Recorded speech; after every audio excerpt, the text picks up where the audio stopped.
Shalom kekasih-kekasih Tuhan, selamat pagi.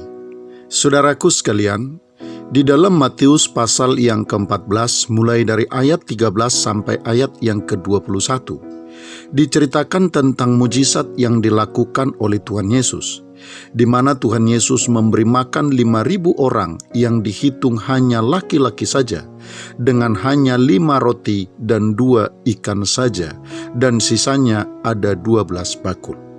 5 roti dan 2 ikan itu adalah milik seorang anak kecil yang diserahkan kepada Tuhan Yesus.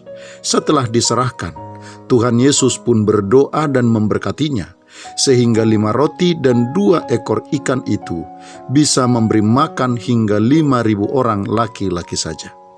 Kekasih-kekasih Tuhan, tentu tidak ada yang mengira bahwa dengan bekal yang dibawa oleh anak kecil itu akan terjadi sebuah mujizat besar yang belum pernah ada sebelumnya dan yang kemungkinan besar tidak akan terjadi lagi di kemudian hari. Itulah sebabnya kekasih-kekasih Tuhan, ketika Tuhan Yesus bertanya kepada murid-muridnya, "Berapa banyak roti yang ada padamu?" Setelah memeriksanya, mereka pun menjawabnya dengan nada pesimis dan berkata, 5 roti dan 2 ikan. Kekasih-kekasih Tuhan, 5 roti dan 2 ikan tentu tidak akan berarti sama sekali jika dibandingkan dengan jumlah orang yang lapar dan harus diberi makan.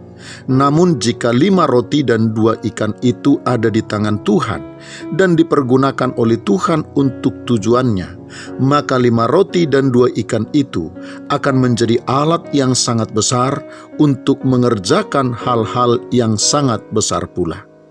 Saudaraku sekalian, Alkitab menceritakan kepada kita tentang hal-hal sederhana dan kecil yang ada di tangan beberapa orang, tetapi kemudian ketika diserahkan kepada Tuhan dan dipergunakan sesuai dengan maksud dan tujuan Tuhan, hal yang kecil dan sederhana tersebut bisa menjadi alat yang sangat besar untuk mengerjakan maksud Tuhan yang besar pula.